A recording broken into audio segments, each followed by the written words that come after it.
E hoje nós vamos aprender sobre um outro personagem, que é o Satanás, né? Chamados por uns de diabo, aqui no interior chamado de capiroto, Belzebu, tinhoso, não é? E existe uma mística, existe um sentimento que às vezes eu vejo que os crentes não gostam nem de falar o nome dele, né? Ó, a gente não pode nem falar o nome dele, quanto mais estudar sobre ele. Quanto mais distância eu tiver dele, melhor, é verdade. Mas nós precisamos, como crentes, saber toda a verdade bíblica. Para os irmãos terem uma razão, uma ideia, nos evangelhos, 40% do ministério de Jesus aqui na terra foi lidando com espíritos malignos. 40 a 45% do ministério de Jesus aqui na terra ou foi expulsando espíritos malignos, ou foi curando pessoas que eram oprimidas por espíritos malignos, para os irmãos verem a importância que o ministério de Jesus trazia a este assunto. E nós devemos também dar a devida importância. Satanás, ele é colocado na história humana desde a primeira página até a última página da Bíblia. Quando nós começamos a estudar Gênesis, começamos a ver já a ação do diabo, de Lúcifer, de Satanás, a serpente. E quando vamos para a última página da Bíblia, ele está lá também. Então a Bíblia toda fala sobre ele. E ele, as escrituras delinearam, né, com detalhe e cuidado, esse principal inimigo desde a sua criação, através de toda a sua carreira e até o seu juízo final. E o comentarista disse: nós precisamos, como crentes, saber a verdade a respeito de um ser que é tanto o originador, o criador do pecado, como é o promotor do pecado. Ele é o adversário mais forte de todas as coisas de Deus. Quando eu falo adversário mais forte, não é que ele é o mais forte contra Deus, é de todas as coisas de Deus, oponente à vontade de Deus, às coisas que Deus quer. Esse ser é aquele que engana o mundo inteiro, e de nenhum modo mais evidente do que aquele que não crê que ele realmente exista. Então o comentarista está dizendo: olha, e nós vamos aprender aqui, Satanás é mentiroso, ele engana muita gente, mas quem ele mais engana, quem ele mais dissuade, quem ele mais seduz, são justamente aqueles que deixam de acreditar na sua existência.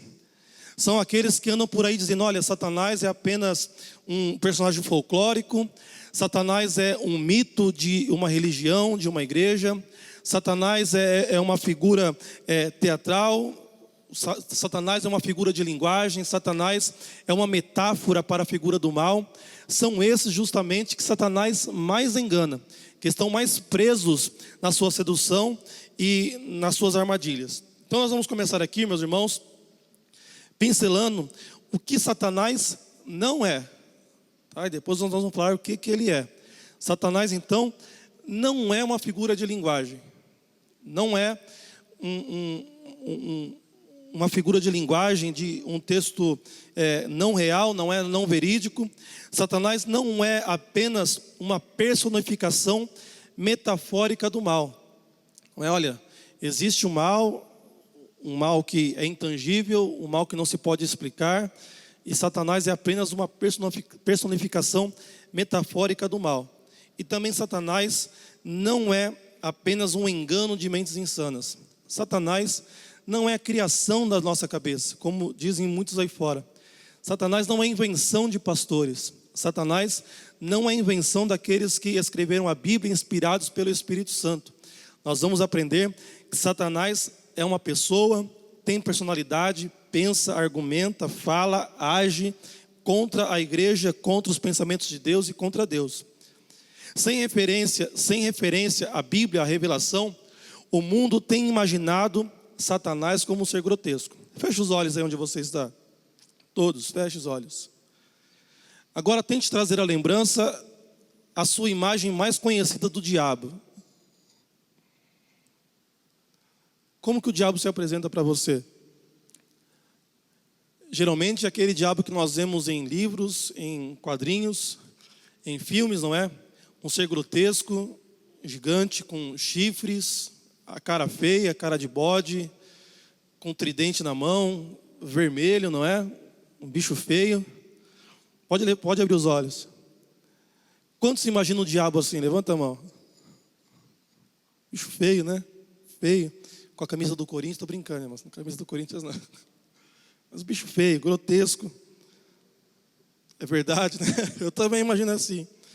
Enfeitado com ornamentos, um bicho estranho, um personagem estranho, que tem se tornado, e o diabo por causa disso tem se tornado o caráter principal de muitas peças teatrais, de muitos filmes, ficção. Então o mundo passa a estar convencido de que o diabo é apenas isso: um personagem de ficção, um personagem de um filme, o personagem de uma literatura, o personagem de uma peça teatral, e constantemente está sendo enganado por Satanás. Então Satanás não é uma figura de linguagem, Satanás não é uma personificação metafórica do mal, Satanás não é uma criação humana. E agora nós vamos passar a entender e a estudar o que Satanás é. E eu quero abrir a oportunidade para os irmãos. Quem pode dizer aí: pastor, eu acho que Satanás é isso, valendo um bis. Sim.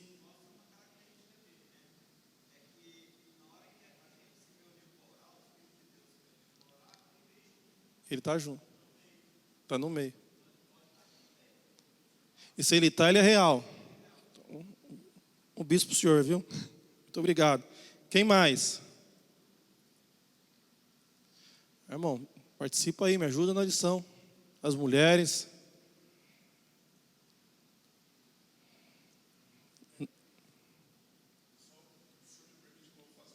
Por favor.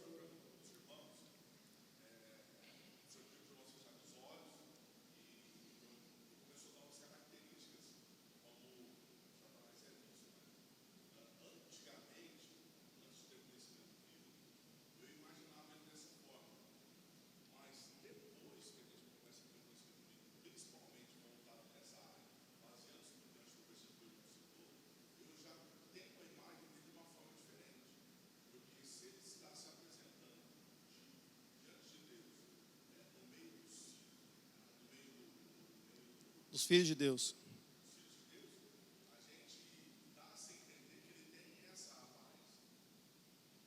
A Bíblia fala, Paulo fala, né, que ele se disfarça de anjo de luz. Nós vamos falar um pouco sobre isso. Obrigado, pastor Wesley. O senhor está aqui também, viu?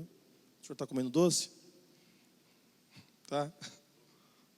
É só um bis só.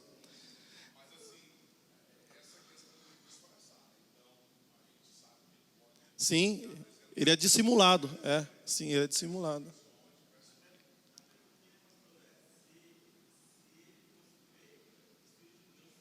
Com certeza. Existe. Bom, vamos falar sobre isso mais lá na frente, né? Ele é enganador, né? Ele é enganador. Pode falar, pastor.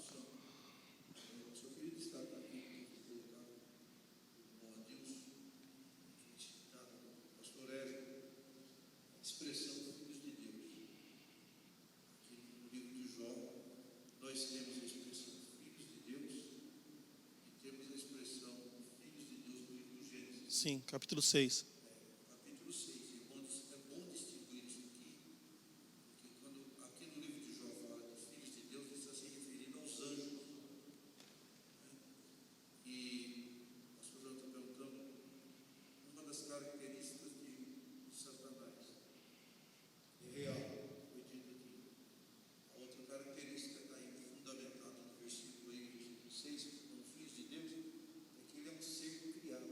Sim.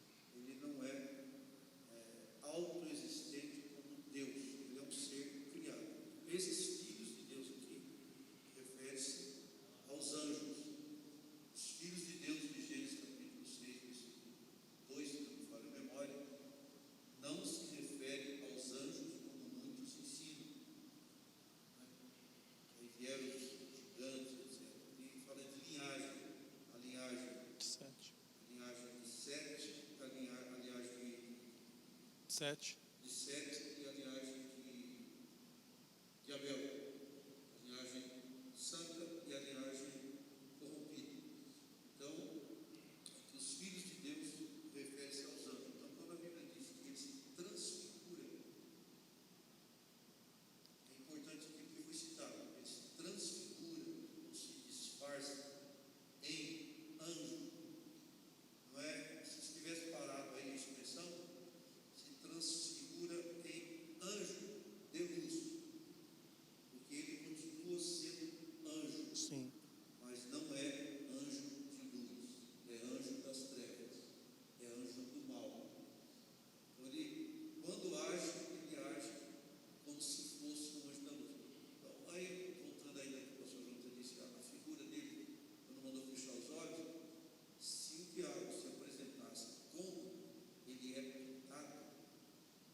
Obrigado, pastor.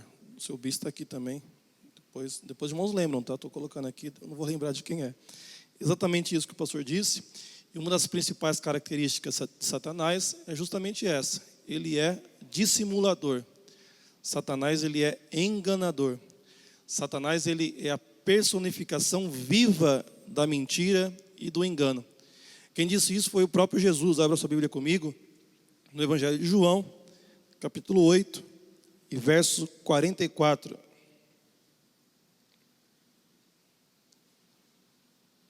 João, capítulo 8, verso 44. Quem achou pode ler em voz bem alta para todos ouvirem.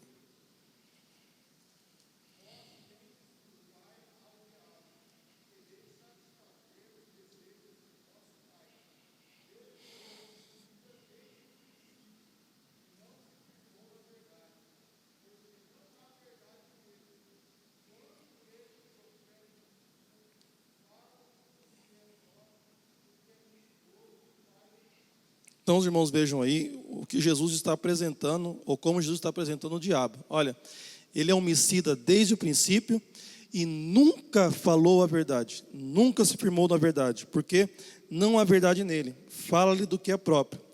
O diabo é mentiroso e não somente isso, ele é o pai da mentira. Para aqueles que veem a mentira como um pecado branco, né, um pecado brando, um pecadinho, né, pastor Escapolão, um pecado não tão grave assim, o pai da mentira é o próprio Satanás. Em Apocalipse capítulo 12, por questão do tempo nós não vamos ler, versículo 9, a Bíblia apresenta Satanás como o sedutor do mundo inteiro. Mais para frente, Apocalipse fala que após Satanás ser aprisionado, no milênio ele será solto e enganará as nações. Satanás, o diabo, ele é um grande mentiroso. Ele trabalha na nossa mente, nas nossas vidas, enganando, mentindo, seduzindo, persuadindo, principalmente tentando enganar o mundo acerca da sua existência. Olha, o diabo não é uma pessoa real, o diabo não é algo real, é algo da sua mente, é uma coisa mitológica, é uma força apenas do mal, é a negatividade, não é o mal astral que fala, não é a áurea ruim. Não, Satanás é real. Existe uma área da teologia que se preocupa e se inclina a estudar o personagem ou a pessoa de Satanás. A teologia, ela tem a pneumologia, que estuda o Espírito Santo, ela tem a cristologia, que estuda sobre Cristo, ela tem a bibliologia, que estuda sobre a Bíblia, mas existe uma área também que chama satanologia, a importância de estudarmos, que ela é voltada a estudar Satanás, a sua criação, a sua ação, o seu juízo, o seu método. E as principais divisões da satanologia são a carreira de Satanás, que nós vamos falar um pouco. Nós vamos também se preocupar em estudar o caráter mau de Satanás, o cosmos satânico ou o mundo satânico, o motivo de Satanás e um método de Satanás. Nós vamos começar a estudar então a carreira de Satanás, e a carreira dele é bem extensa. Ele tem uma ficha corrida bem extensa, viu, pastor Edson, pastor Adalberto? A capivara dele é bem longa. Olha a sua Bíblia comigo em Ezequiel, capítulo 28. Os irmãos estão percebendo que eu estou fugindo um pouco da lição, mas nós estamos aprendendo tudo aquilo que está na lição, tá, irmãos? Depois nós vamos trazer aqui a aplicação. Ezequiel 28. Nós vamos ler a partir do verso 11.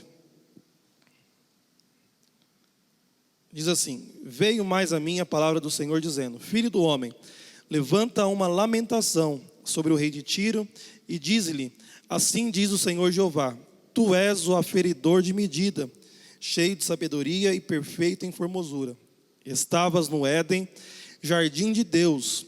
Toda pedra preciosa era a tua cobertura, a sardônia, o topázio, o diamante, a turquesa, o ônix, o jaspe, a safira, o carbúnculo, a esmeralda e o ouro.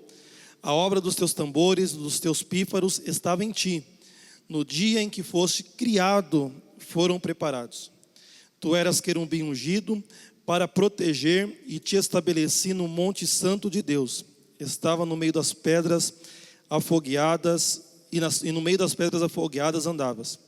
Perfeito eras nos teus caminhos, desde o dia em que foste criado, até que se achou iniquidade em ti. Esse texto, irmãos, é bom nós nos atentarmos e prestarmos atenção. Os irmãos vejam aí que é uma palavra, uma lamentação que Ezequiel está dando para o que chama aqui o rei de Tiro. Tiro era uma cidade com muito comércio, com muito movimento, com muita troca. Era uma cidade extremamente próspera, muito rica, muito rica. E na Bíblia ela é representada pelo sistema do mundo, por aqueles que trocam todas as coisas espirituais pelas coisas aqui da terra, que junta tudo aqui e não se preocupa com o porvir. E Ezequiel está dando uma lamentação ao rei dessa cidade. Só que existe, quando estudamos a Bíblia e a teologia, tipos. Quando a Bíblia ela fala sobre uma pessoa, mas está apontando para outra pessoa. Nós vemos isso nos salmos messiânicos, nós vemos isso nos textos messiânicos de Isaías, por exemplo, que parece que está falando sobre o rei ou o filho mais velho de Davi, mas na verdade a Escritura está apontando para Jesus, para o Messias. Os irmãos entenderam? Diga amém. Se os irmãos não entenderam, está aqui o pastor Natanael, né? Estou só passando por cima. E da mesma forma, isso aqui é um tipo. O rei de Tiro é um tipo de Satanás. É a forma que a Escritura, ou o Espírito Santo inspirou e revelou para que nós entendêssemos a carreira e quem é Satanás. Ele está dizendo: olha, rei de Tiro, você era o aferidor de medida.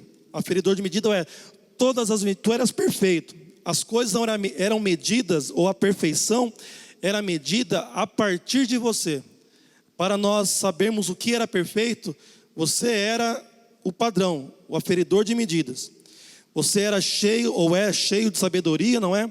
E perfeito em formosura. Satanás, ele tinha o selo da perfeição, ele era cheio de sabedoria e perfeito em formosura. Não tinha chifre, não tinha aquele cavanhaque feio, não é? Perfeito em formosura. Verso 13. Estavas no Éden, e nós não vamos entrar aqui nesse assunto, jardim de Deus. Toda pedra preciosa era a tua cobertura. A ornamentação com pedras preciosas sugere a grandeza ou a importância, o lustro da sua aparência. Satanás não era feio, irmãos. E esse esplendor da aparência de Satanás, ele foi justamente demonstrado no Éden. Quando a Bíblia fala da serpente lá no Éden, que enganou a Eva e Adão, chama a palavra hebraica, e por isso que às vezes é importante nós lermos um livro, um comentário, para esclarecer e iluminar o nosso entendimento. A palavra para a serpente no hebraico é nahash. E essa palavra traduzida, a etimologia, quer dizer resplandecente, cheio de luz.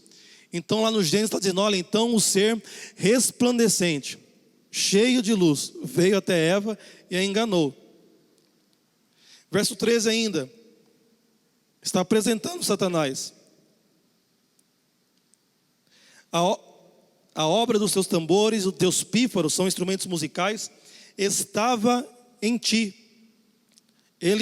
Satanás não precisava de instrumentos de louvor para glorificar ao Criador.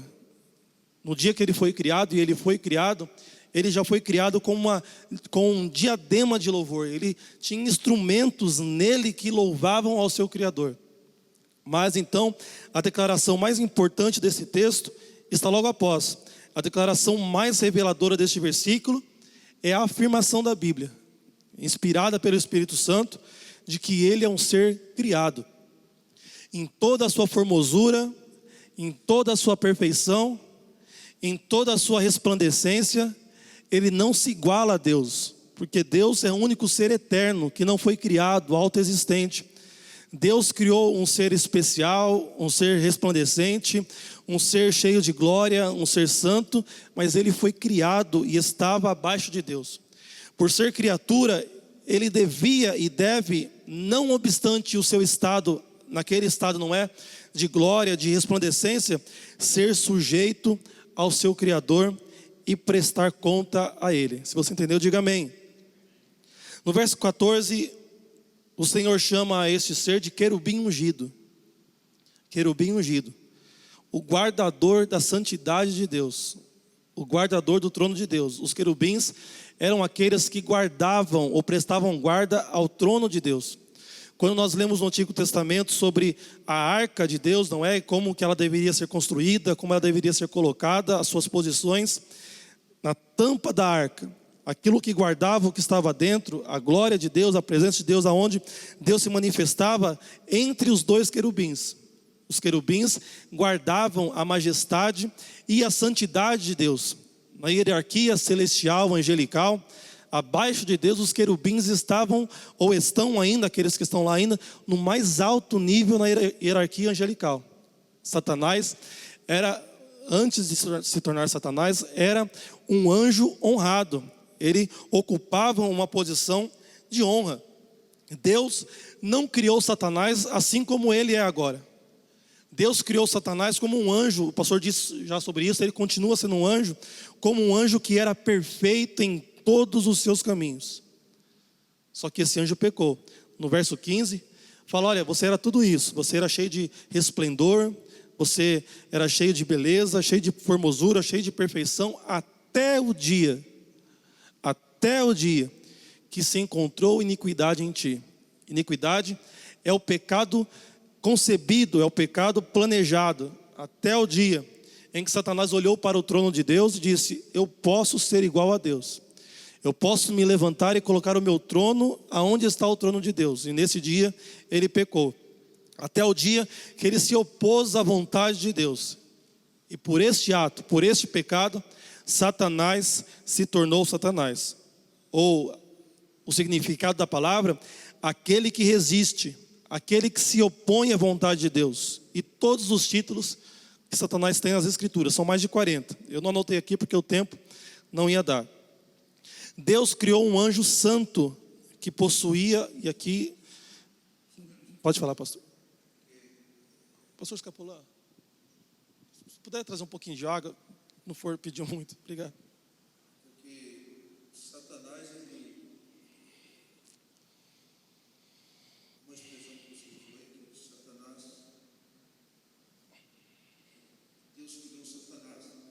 Criou o anjo, né? Sim. Porque Satanás ele se tornou Satanás. Isso. Ele não era Satanás. Porque a palavra Satanás quer dizer adversário. Exatamente. Então, a partir do momento que se achou a iniquidade dele, ele querer ser igual a Deus, aí a partir de então, ele deixou de ser anjo de luz ou luz, se tornou Satanás, adversário. O que se opõe. Os irmãos entenderam isso? Então Deus não criou Satanás. E eu quero entrar num ponto aqui, irmãos, que nós vamos discutir não nesta lição, mas na lição 53. Na parte 53, a lição de número 8. O justo não passa por tribulação, e nós vamos falar sobre o problema do mal. Porque alguns dizem, olha, se Deus criou o anjo, e esse anjo se tornou Satanás, então Deus criou o mal, Deus criou o pecado. E essa é um assunto de extremo debate no meio teológico, e eu gostaria de trazer para a nossa escola dominical. Então, eu propus no meu coração lançar um desafio para os irmãos. Será na lição 5, daqui 2 domingos. Lição 6, né? Desculpa, daqui 3 domingos. Lição 4, o drama de Jó, o lamento de Jó, e lição 6, a teologia de Elifaz, só os pecadores sofrem. Eu gostaria de propor aos irmãos um desafio, para os irmãos nessas semanas estudarem sobre este assunto, o problema do mal. Quem criou o mal? Deus criou o mal. Se Deus é todo poderoso, todo onisciente e todo amoroso, por que Ele permite o mal? Deus criou o pecado. Os irmãos pesquisem, procurem e tragam por escrito. É um trabalho, irmãos, aqui é uma escola, então como professor, com toda humildade, estou passando um trabalho para os irmãos. Tragam este trabalho. Os irmãos que trouxerem esse trabalho, nós vamos pegar todos os irmãos que trouxerem e nós vamos sortear entre eles uma Bíblia, pastor Adalberto. Eu vou dar, o professor, o senhor não passa prejuízo, tá bom? Eu vou dar, o pastor Adalberto vai na lojinha do pastor Adalberto. Então os irmãos tragam o trabalho, na lição 6, o problema do mal. Tá? Aqueles que quiserem apresentar o trabalho, aí sim, esses irmãos, entre eles, né, porque eu não consigo dar mais de um, vai ser sorteado entre aqueles que vão querer apresentar o trabalho aqui em 10 minutos. Eu vou dar uma sobremesa. Qual o nome daquela sobremesa que a Mari faz, aquela taça grandona? É uma taça, irmãos, que vem brigadeiro, creme de leite ninho, morango, bolo. É um negócio bom, viu? Um negócio de crente. Uma taça grandona assim, ó. Então os irmãos que fizerem o trabalho já estão concorrendo à Bíblia. E aqueles que quiserem apresentar estarão concorrendo a essa taça deliciosa. Então, os irmãos estudem. É bom, porque às vezes a gente vem aqui, fala, mas quando os irmãos estudam, escrevem, fazem o trabalho, os professores estão fora, viu? Viu, pastor Wesley, pastor Natanael, os professores estão fora.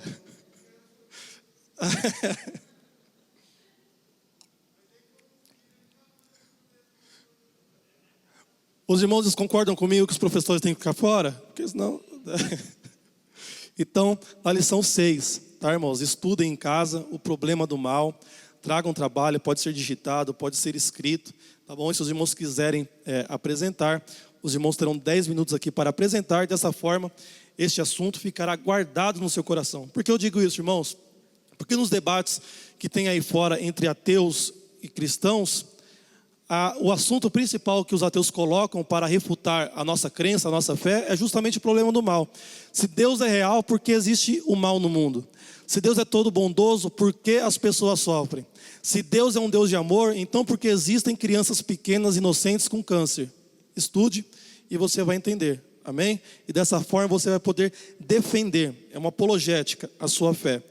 Amém, irmãos? Vamos continuar? Então, Deus criou o anjo perfeito que se tornou Satanás. Quer falar, pastor Adalberto?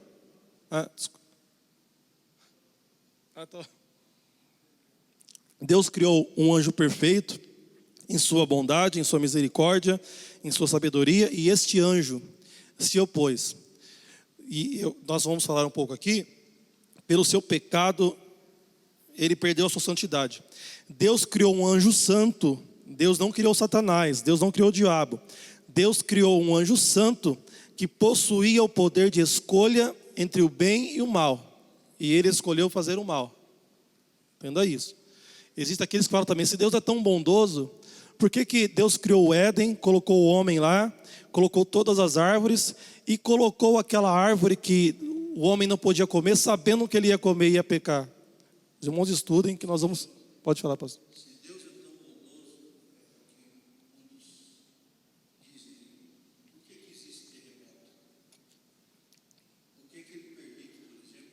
Tsunamis.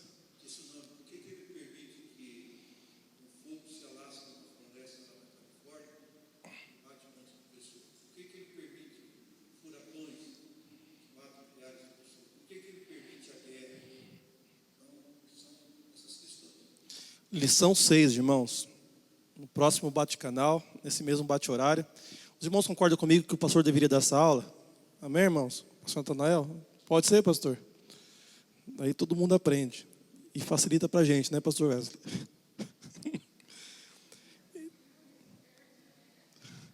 Irmão. Sou criado.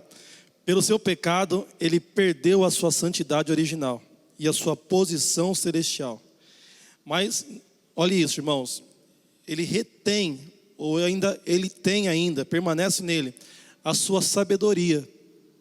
Ele perdeu a sua santidade, a sua posição no céu, mas ele ainda tem aquela sabedoria. E pela sua sabedoria, ele tornou as suas capacidades insuperáveis em capacidades para o mal, para o seu e ele exponenciou o seu entendimento e prostituiu a sua sabedoria ao nível de mentiras, enganos, ciladas e astúcias. Satanás perdeu a sua posição celestial, mas ele ainda tem acesso ao trono de Deus. E aqui nós entramos um pouco na lição. No texto que nós lemos, capítulo 1, verso 6 de Jó, a Bíblia fala que Satanás se apresenta. Se ele tem acesso a Deus, aliás, se você quer só para dar não é pegadinha. Meu Deus do céu. Satanás não está no inferno, como é que ele tem acesso a Deus? Satanás está no inferno, irmãos? Não. Nas regiões celestiais da maldade, não é? Satanás ainda não está no inferno. Mas a Bíblia é tão enfática em dizer que Satanás é criado, foi criado, ele é real, que existe um lugar preparado para ele. Você sabia que o inferno não foi feito para os homens? Deus é tão bondoso que não criou o inferno para os homens. Mas a Bíblia fala que o inferno foi criado para Satanás e os seus anjos. Um dia ele vai para lá, e um dia a igreja será vitoriosa, amém? Ou já é vitoriosa, não é? Será mais vitoriosa. E ele tem acesso ao trono de Deus. Ele teve acesso quando foi ao trono de Deus e se apresentou junto com os filhos de Deus, que o pastor explicou que são os anjos, para pedir a Deus para que ele peneirasse a vida de Jó, não é? E também em Apocalipse 12, verso 10. Vamos abrir a Bíblia, é bom que nós lemos.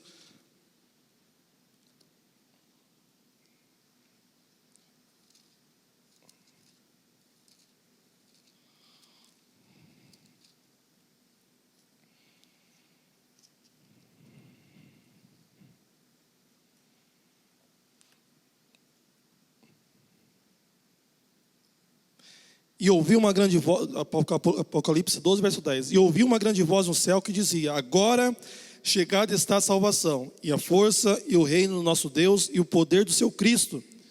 E agora fala de Satanás, o acusador, porque já o acusador, ou o diabo de nossos irmãos, é derribado, o qual diante do nosso Deus os acusava de dia e de noite.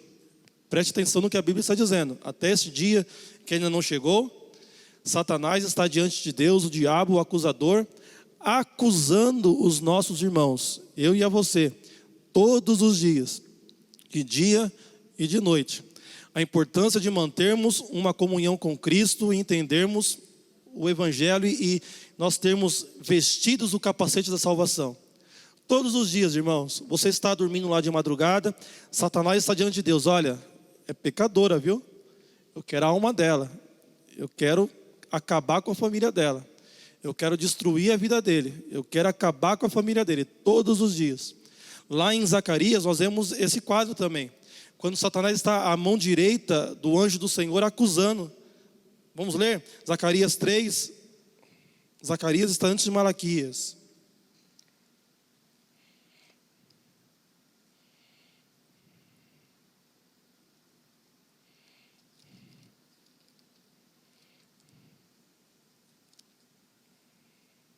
E me mostrou o sumo sacerdote Josué, o qual estava diante do anjo do Senhor.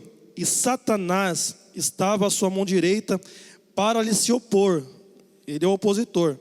Mas o Senhor disse a Satanás: o Senhor te repreenda, ao Satanás. Sim, o Senhor que escolheu Jerusalém te repreenda. Não é este um tição tirado do fogo? Entenda, Satanás está diante de Deus, no seu trono, acusando.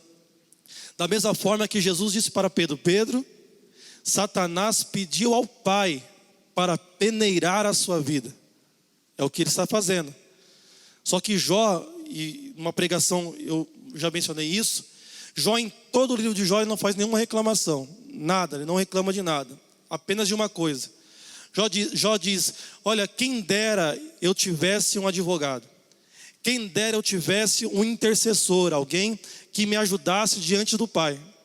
Jó parecia entender: olha, tem um acusador, tem um oponente, tem alguém que se opõe contra mim diante de Deus. Quem dera eu tivesse alguém que me defendesse a minha causa.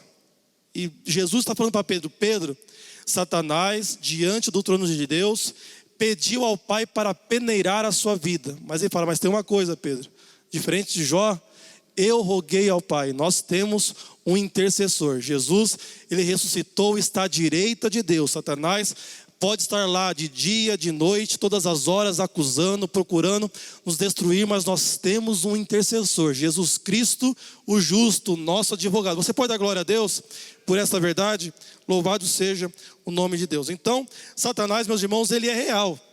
Ele fala, ele tem faculdades, ele pensa, ele sente, ele tem vontade, e a vontade dele é pela sua alma. A Bíblia fala que ele anda bramando como um leão, buscando a quem possa tragar. E ele estava diante de Deus, pedindo para destruir a vida de Jó. Porque quando ele se apresenta a Deus, ele dá um testemunho: olha, você viu meu servo Jó? Jó é um homem reto, um homem sincero, um homem temente a Deus, um homem que se desvia do mal. E Satanás, o opositor, fala: olha, será que Jó serve ao Senhor debalde, ou por acaso, ou sem nenhum motivo? Será que ele não, ou será que ele serve ao Senhor porque a vida dele é perfeita? O Senhor o cercou com uma rede de proteção, de bens materiais, uma família boa, uma segurança material, uma segurança de saúde. Será que ele não serve ao Senhor e é fiel justamente por esta cerca que o Senhor colocou em sua volta? Vamos fazer uma coisa, deixa eu tirar tudo isso dele. Me permita tocar naquilo que ele tem. E aqui nós aprendemos uma coisa: o diabo não tem autonomia em suas ações. Satanás não tem autonomia em suas atividades. Ele pode ser muito poderoso, ele pode ser muito sábio, ele pode ter muito entendimento, ele pode ser muito sagaz, ele pode ser muito audacioso, mas ele não tem autonomia. A sua ação, a sua atividade está debaixo da permissão de Deus. Ele não toca na minha vida, ele não toca na sua vida, ele não mexe com a sua família, com a sua saúde, com os seus bens, a não ser que Deus permita, por sua soberania. E Deus fala: olha, vamos ler para o texto, Jó capítulo 1. Verso 10. Porventura não cercaste tu de bens a ele, a sua casa e a tudo quanto tem? A obra das suas mãos abençoaste, e o seu gado está aumentado na terra.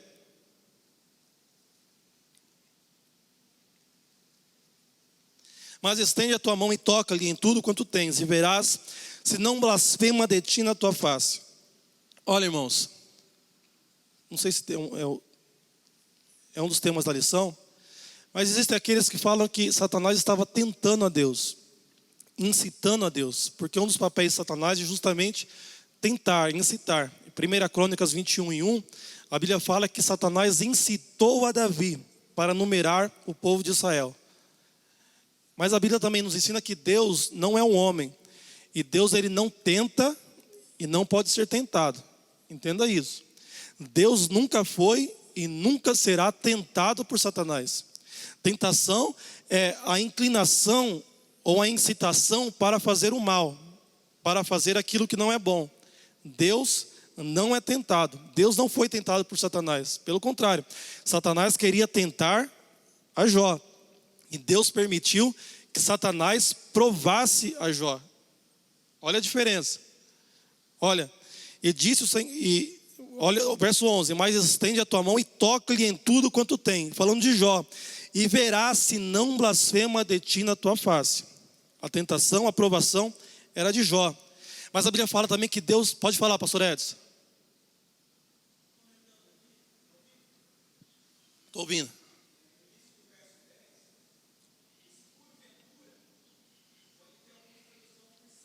Será?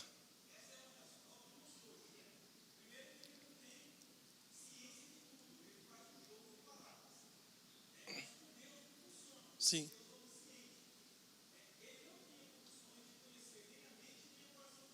Perfeito.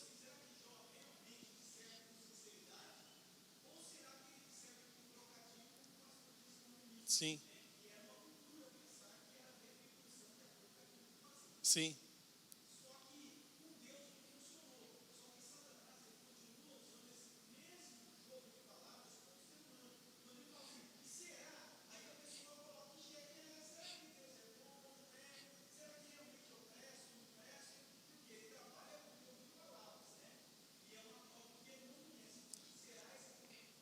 Exatamente. Eu vou falar no microfone aqui só para...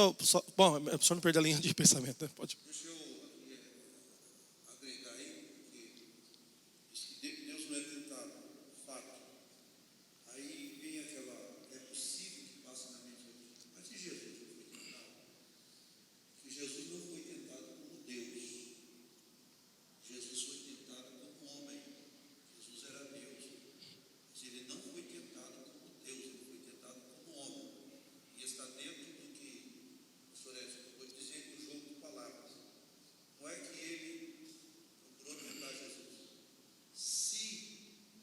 és. Tu és o Filho de Deus. Deus, o Pai já tinha dito: este é o meu Filho amado em quem me compraste. Então ele procurou tentar Jesus como homem, tentando persuadir Jesus, dizendo: se tu és o Filho de Deus, quer dizer, procurando trazer dúvidas no coração de Jesus como homem. Se tu és o Filho de Deus, faz isso, faz aquilo, usando o jogo de palavras. É justamente assim que ele age, né, irmãos? A tentação do diabo, desde o Gênesis, é justamente subvertendo a verdade de Deus. Deus falou para Adão e para Eva: olha, no dia que comeres este fruto, certamente morrerás. Então aquilo era a verdade que saiu da boca de Deus, acerca desta realidade. O do dia que comeres este fruto, certamente morrerás. A tentação da serpente para Eva é ela: olha, certamente não morrerás. Será que você vai morrer mesmo? Coloca a dúvida. E o que ele colocou aqui contra Jó. Deus afirmou aquilo que Jó era. Olha, Jó é um homem sincero. Era Deus que estava dizendo. Jó estava afirmando. Deus estava afirmando: Jó é um homem sincero, temente a Deus, reto, que se desvia do mal. E Satanás fala: será que ele é mesmo?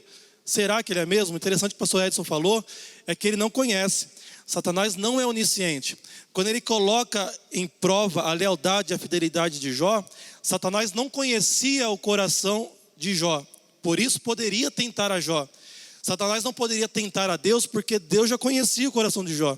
Deus sabia que Jó permaneceria fiel, temente a Deus, desviando-se do mal. Pastor Eric.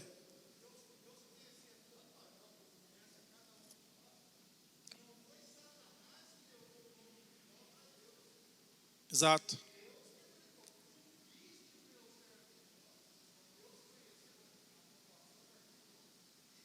Sim.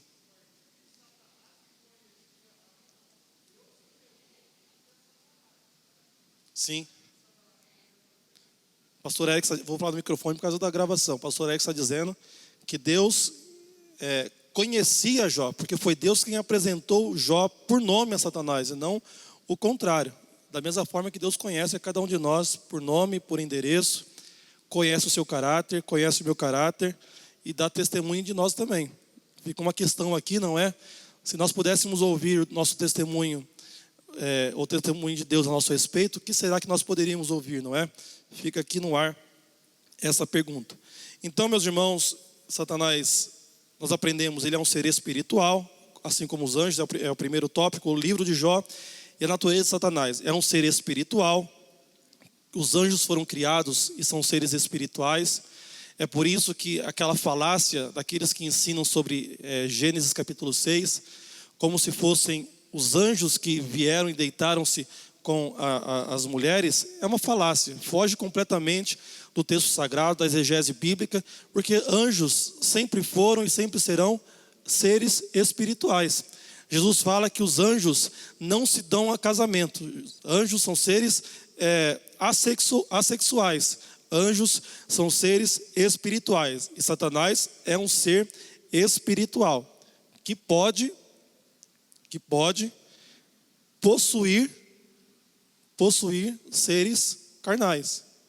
Na verdade, a Bíblia ela revela apenas duas possessões de Satanás. As outras são possessões de demônios. Mas a Bíblia fala que Satanás possuiu a serpente, ou era a própria serpente em Gênesis. E a Bíblia fala que Satanás entrou em Judas, não é? Quando Judas tomou o bocado molhado, ele fala: então entrou Satanás em Judas. São as únicas passagens da Bíblia que falam sobre a possessão de Satanás. Mas é possível. Então os irmãos entenderam? Satanás é um ser espiritual. Segundo, nós já aprendemos aqui, Satanás é um ser criado. Mesmo em sua grandeza, mesmo em seu poder, ele é um ser criado. E por ser criatura, ele pode fazer muitas coisas, mas não pode fazer tudo. Parte 3. Satanás é um ser dotado de personalidade.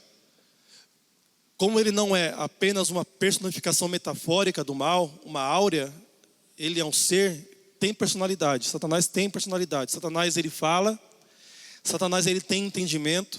Ele usou o seu conhecimento, aquilo que ele aprendeu para tentar Jesus. Porque Satanás ele apresentou as escrituras, quer dizer que ele conhecia. Satanás então tem faculdades, Satanás entende, Satanás conhece, Satanás aprende, Satanás fala, Satanás tenta. É um ser real, dotado de personalidade. Paulo, escrevendo 2 Coríntios, ele fala: nós não devemos ignorar os seus ardis. Ou seja, ele se valia de métodos sofisticados para atingir as pessoas. É aquilo que o nosso irmão disse no começo. Satanás nunca vai se apresentar como o diabo, o chifrudo, né, com o cavanhaque todo vermelho com tridente para enganar os crentes. Não, senhores. Satanás vai trabalhar ou vai tentar trabalhar nos seduzindo, nos persuadindo com seus ardis, suas artimanhas, e é por isso que é importante que o crente conheça quem é Satanás, como ele atua.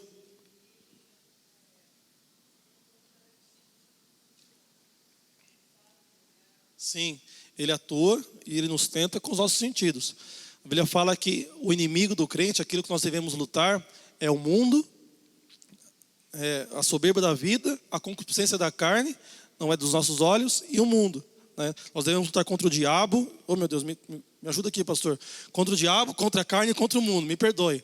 Nós devemos lutar contra o diabo, contra a carne e contra o mundo. O diabo atrapalha em nossa carne com aquilo que nós nos relacionamos com o mundo, aquilo que vemos, aquilo que ouvimos, aquilo que sentimos, aquilo que falamos. Então, meus irmãos, ele não se apresenta como um anjo das trevas. É engraçado que, vamos falar aqui sobre um pecado que muitos colocam um pecadão, né? Falamos do pecadinho e agora o pecadão. O adultério. Muitos crentes caem, tanto homens como mulheres. Vou falar dos homens aqui. Uns homens feios, irmão, feio, barrigudo, velho, né? Daí aparece lá uma mocinha novinha, bonitinha. Até parece que um dia uma mocinha dessa ia dar em cima de um homem feio daquele. Mas o camarada não vigia, cai, né? Porque Satanás não se apresenta.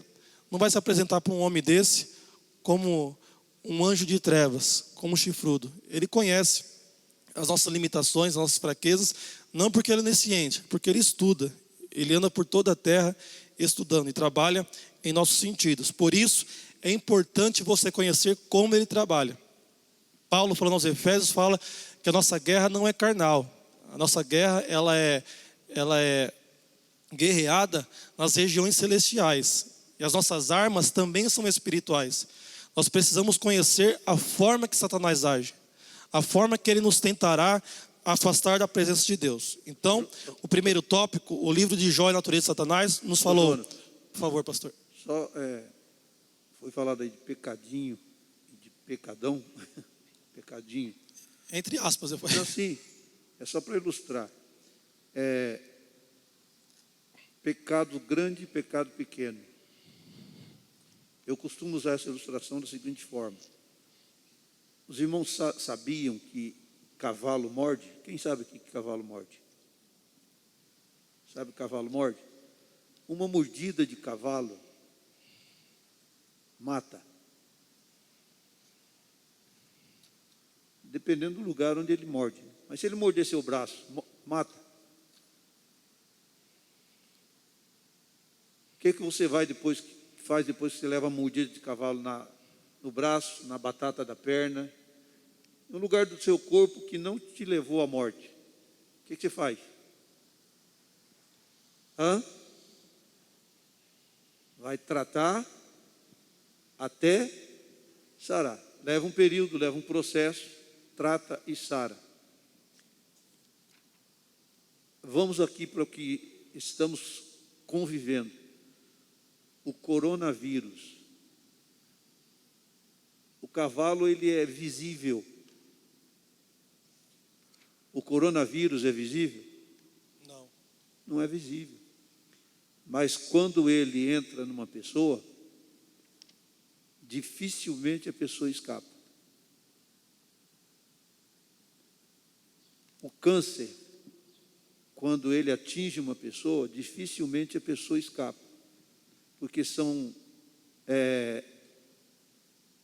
vou usar a expressão, bichinhos invisíveis a olhos nus e que vão matando silenciosamente.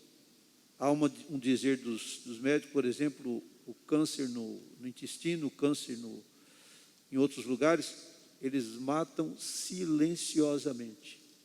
que são vírus, são germes que vão matando aos poucos. Então, às vezes nós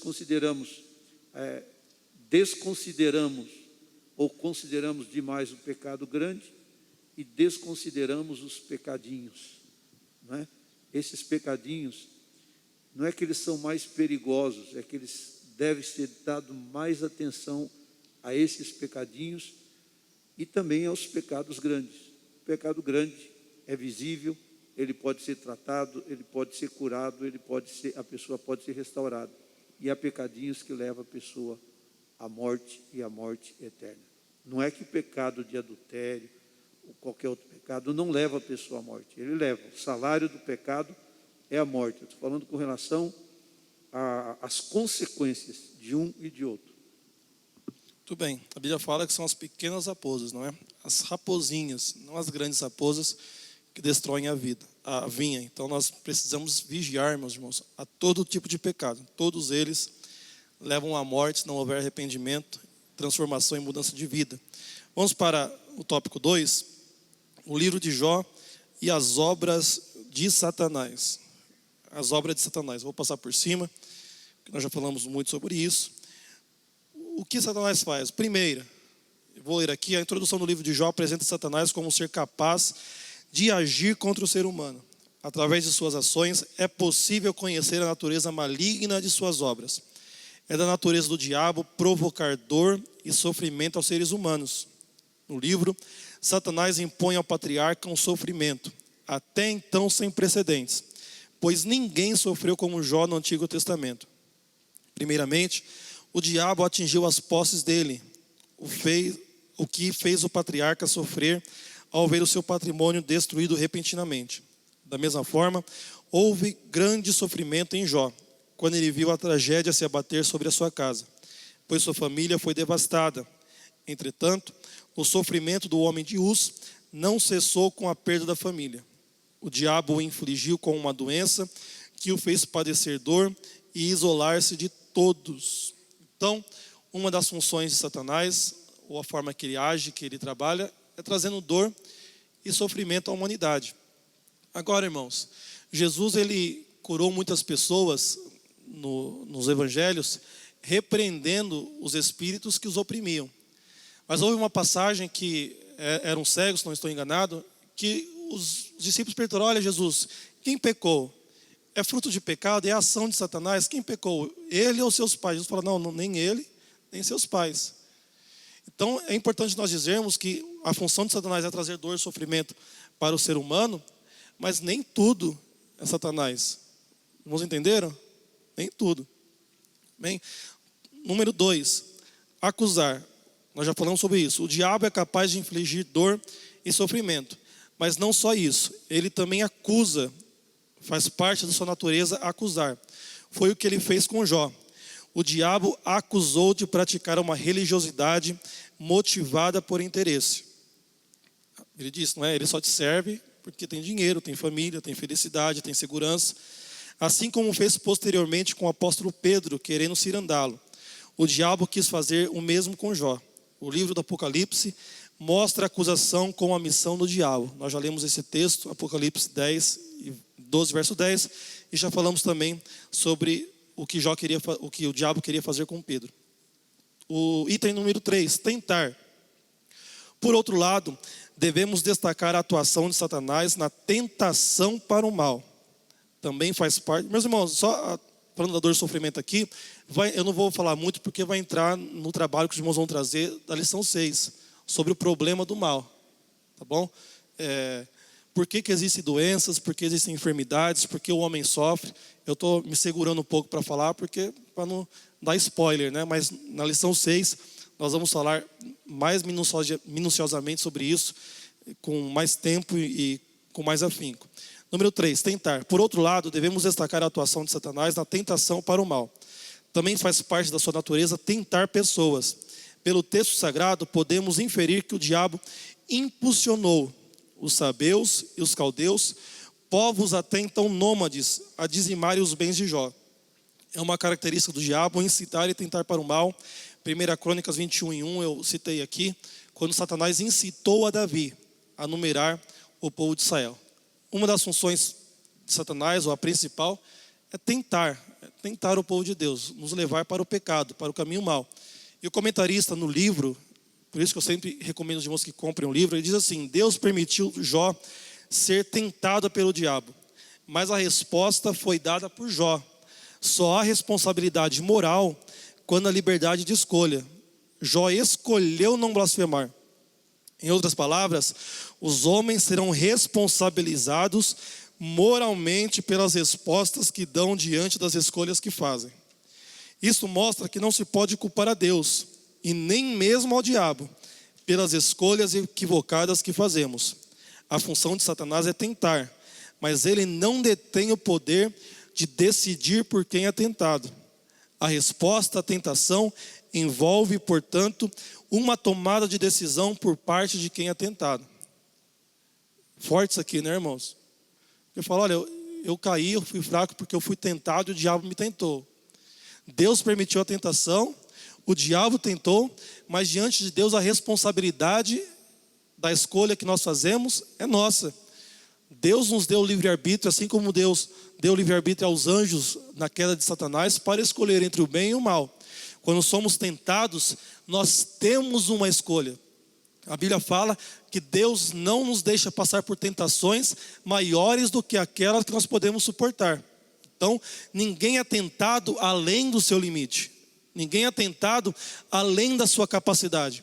Quando Deus permite a tentação, Ele sabe. E a Bíblia fala que seja Deus verdadeiro e todo homem mentiroso. Quando Deus permite a tentação, Ele sabe que nós podemos escapar. E Ele dá o escape. Mas Ele nos responsabiliza pelas nossas escolhas diante da tentação. Pastor João, pode falar, pastor. Diante disso aí tem uma citação que diz assim: nós não podemos impedir que as aves, que os passarinhos sobrevoem sobre a nossa cabeça. Isso é uma ilustração da tentação de Satanás. Nós não podemos impedir que os passarinhos sobrevoem sobre a nossa cabeça, mas nós podemos impedir que eles façam ninho. Eles podem até sobrevoar. A escolha de deixar ele fazer ninho é nossa.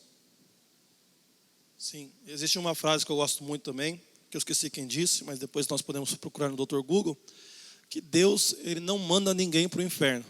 Um homem vai para lá com as suas próprias pernas. Porque nós escolhemos, ou nós não, né? Aqueles que escolhem o caminho do mal. Assim como fez Caim e tantos outros.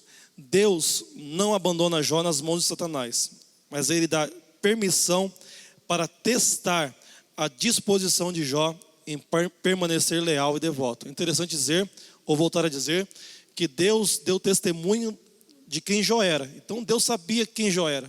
Deus sabia que Jó tinha capacidade para vencer a tentação. Mas Deus põe à disposição, ou testa a disposição de Jó em permanecer leal e devoto.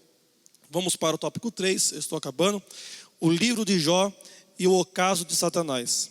Queda e ruína de Satanás. O vocábulo ocaso, quando usado em sentido figurado, é definido pelo dicionário Aurélio como fim, final, queda ou ruína. O livro de Jó retrata de forma nítida o ocaso final de Satanás.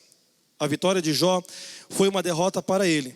Em quase todo o livro, Deus se mantém em silêncio e oculto, mesmo o leitor tendo consciência que ele está lá e que o seu silêncio fala alto. A graça de Deus sempre está lá, mesmo quando a gente não pode ver.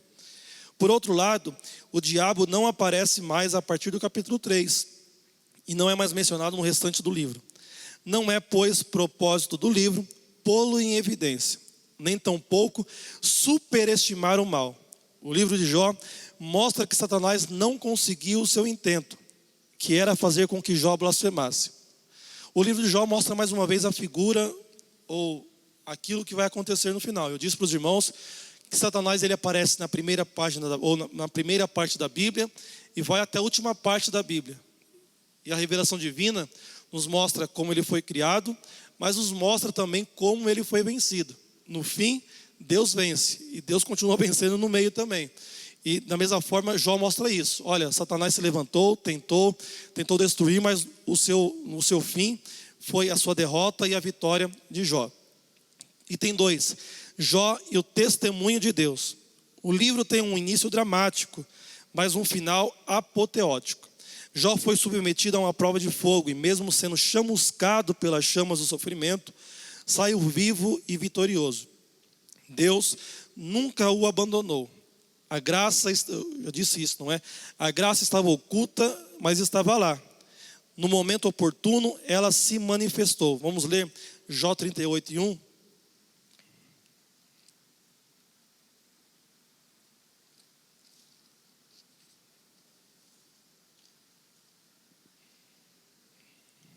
Obrigado. Note a primeira parte do versículo. Depois disso, depois de todas essas coisas, dos diálogos, da acusação dos seus amigos, de Jó ter perdido tudo, depois disso, o Senhor respondeu a Jó de um redemoinho e disse: a graça estava oculta, mas houve um tempo para ela se manifestar. A mesma coisa acontece em nossas vidas. Às vezes passamos por algumas adversidades, provações, tribulações, tentações, não conseguimos ver a graça, ela está oculta, mas ela está lá. E haverá um momento depois disso, depois que passarmos isso, nós iremos ver a manifestação da graça de Deus. E poderemos dizer como Jó, não é? Antes eu ouvia falar, agora os meus olhos te conhecem. Da mesma forma que a graça de Deus se manifestou trazendo salvação a todos os homens, ela também se manifestou trazendo alívio, paz e livramento a Jó. Deus mesmo, no momento certo, testemunhou que Jó era o homem que ele sempre disse que era: reto, justo e temente a Deus. Nós vamos para a conclusão. Os irmãos têm alguma dúvida, algum comentário? Se puder, pastor Edson, chamar os jovens para já ir descendo. Conclusão: o livro de Jó, mesmo... Só um minutinho. Pode falar, pastor. É porque eu estava tentando ligar o microfone. Assim. Com relação ao fim de Jó, irmãos. Deixar aqui bem claro, fim de Jó não, fim do diabo.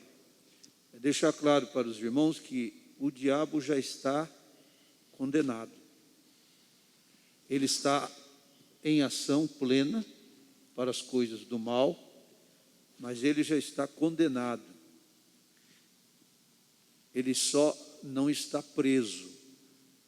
Os irmãos já ouviram falar de uma pessoa que está condenada e não está presa? O Lula? Ela é julgada em primeira instância, segunda instância, está condenada. Está só esperando o quê? Esperando ser presa. Tem um advogado aí, ó, pastor Hélio, está esperando ser presa. O diabo já está condenado. Ele está, o dia dele vai chegar, dele ser lançado na prisão. Amém, irmãos? Amém. Não estava falando aí, eu até queria evitar de dizer, mas, por exemplo, existe um monte de político aí, que estão todos eles condenados, por causa de tanta coisa que eles fizeram de errado. Não estão presos, estão livres. Eles estão fazendo igualzinho o diabo. Ele vive acusando quem está fazendo certo. É assim ou não é? Eles vivem acusando quem está fazendo o que está certo. É acusador, mas está condenado. E vai chegar o dia, pelo menos se a justiça for correta, vai chegar o dia dele ser preso. A justiça de Deus não falha. O diabo está condenado, está acusando um monte de gente aí, mas vai chegar o dia que ele vai ser lançado na prisão eterna. Amém. Meus irmãos, vamos para a conclusão. O livro de Jó, mesmo poeticamente, apresenta Satanás de forma real. E a partir da revelação divina, na história bíblica. Dessa forma, Satanás é um ser dotado de personalidade.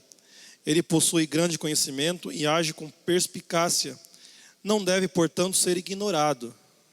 Não adianta, irmão, você tentar falar, o diabo não existe, balançar a cabeça, ele existe, ele luta contra você. Nós não devemos ignorar os seus ardis. Não deve, portanto, ser ignorado. Todavia, mesmo o livro tendo deixado este fato em oculto, Jó sempre esteve debaixo das soberanas mãos de Deus. Gostaria de parar aqui para dizer, olha, a conclusão diz assim: não deve, portanto, ser ignorado.